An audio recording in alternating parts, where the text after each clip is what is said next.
This is Star Wars Episode 1, The Phantom Menace, the altered special edition of the movie.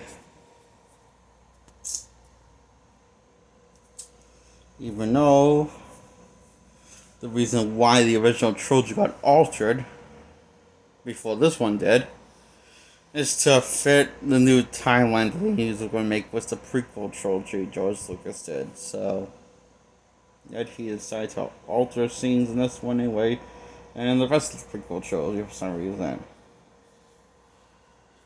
It doesn't make it better. It actually makes it a worse movie, I think, you know?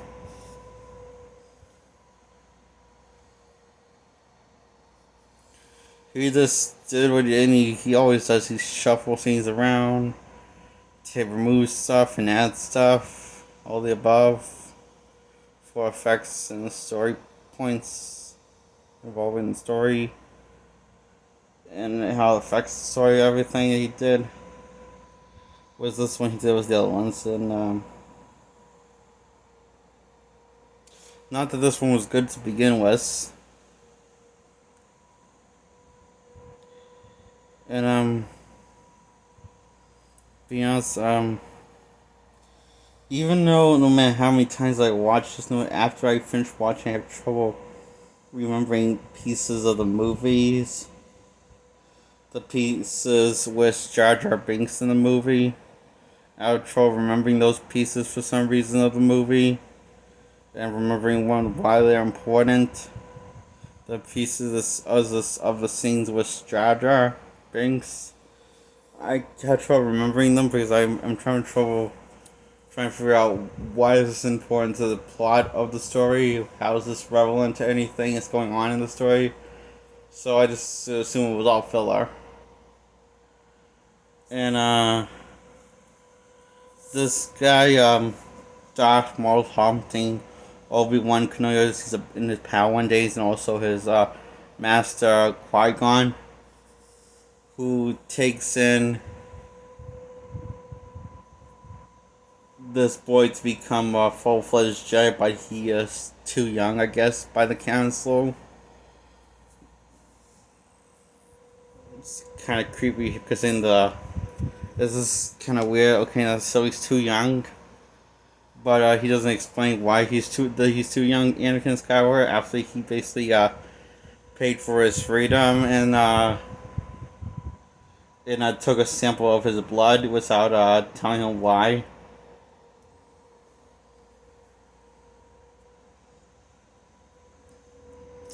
And before freeing him from his home, see, before he was said he's going to pay for the mother's freedom, and he just doesn't even hesitate, saying, "Okay, I'll only pay for the boy's freedom if he wins the race." Sometimes he wasn't planning on paying for the mother's freedom, just leaving her there. And his mother is sworn to be free from the code of the Jedi that Qui-Gon vow to come back to free his mother, and boy, that never happens in the future installments.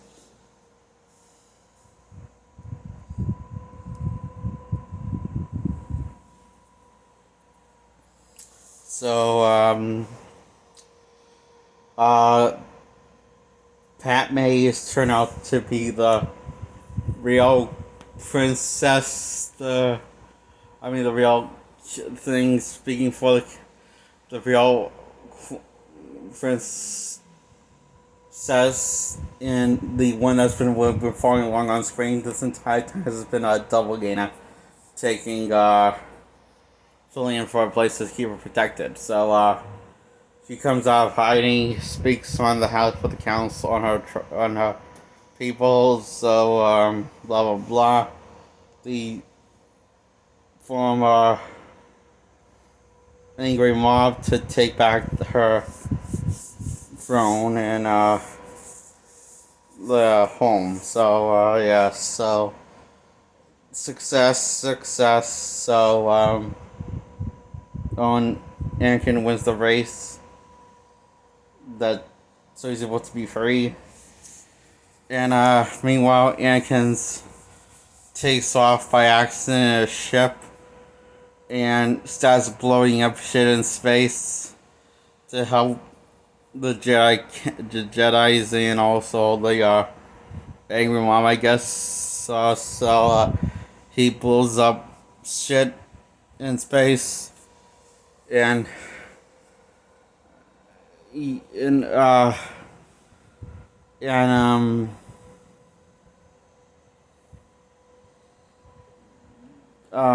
so on and so on. Goes on for a while.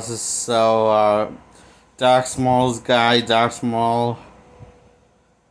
meets up with the Jedi's and duels the Jedi's while all this other shit is happening. Unnecessary to the plot. It's a pretty cool fight scene. And I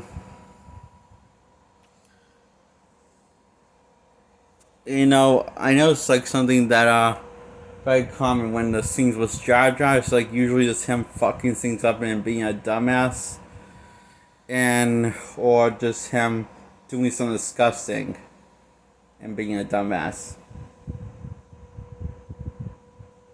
Like shit. That's the stuff with Jar Jar, and he's throughout the film. That's what he does throughout the film. This kind of useless shit.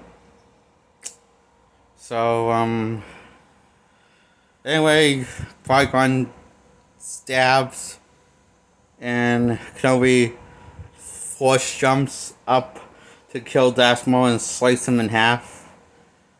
And he makes a vow to his starting master to train the boy, and says that he will bring the peace to all of us. That's bullshit. Saying the boy will bring peace to us all. Wow, Qui-Gon, you're in for a rude awakening if you knew what was coming. He becomes Darth Vader. The boy in the future and Star Wars. Yeah, this is kind of funny.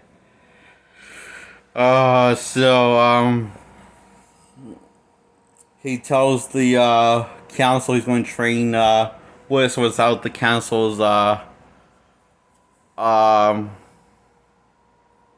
blessing, because he promised his master.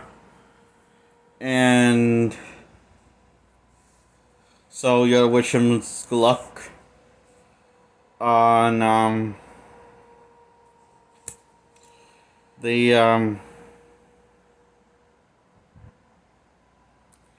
Jedi Padawan becomes the master to Anakin and says he will train him. He promises him that he will become a Jedi.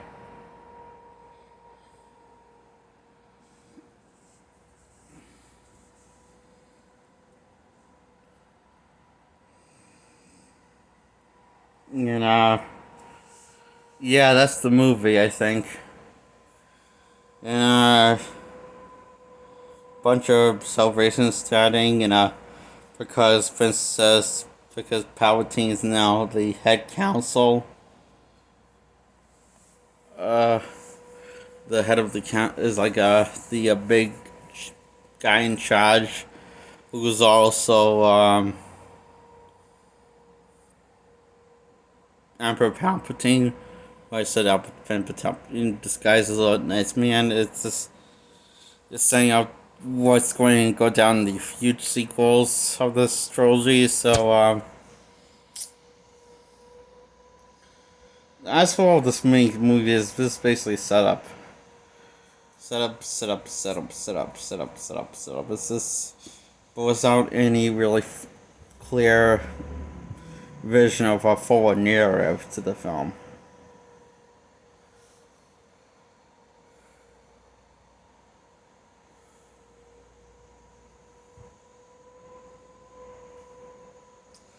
And also payoff to past stuff from previous films. That's all this payoff and set off to give closure on the old trilogy. But really no clear direction and telling coherent stories. So it basically is like The Last Jedi from the sequel trilogy in a way. So this film sucks. I'm giving it a 0 out of 10. I don't know what else I have to say about this film. I'm just want to say just trying to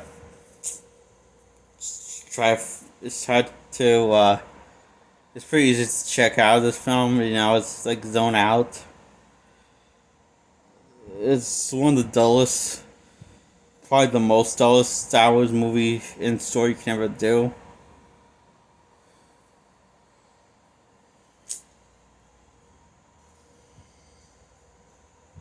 For film and in live action, also in general,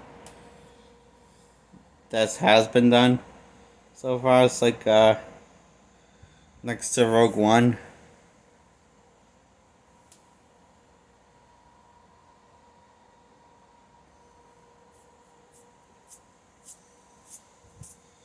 I really like Control getting engaged in Rogue One. Oh yeah. So yeah, that's the movie. 0 out of 10. I give this.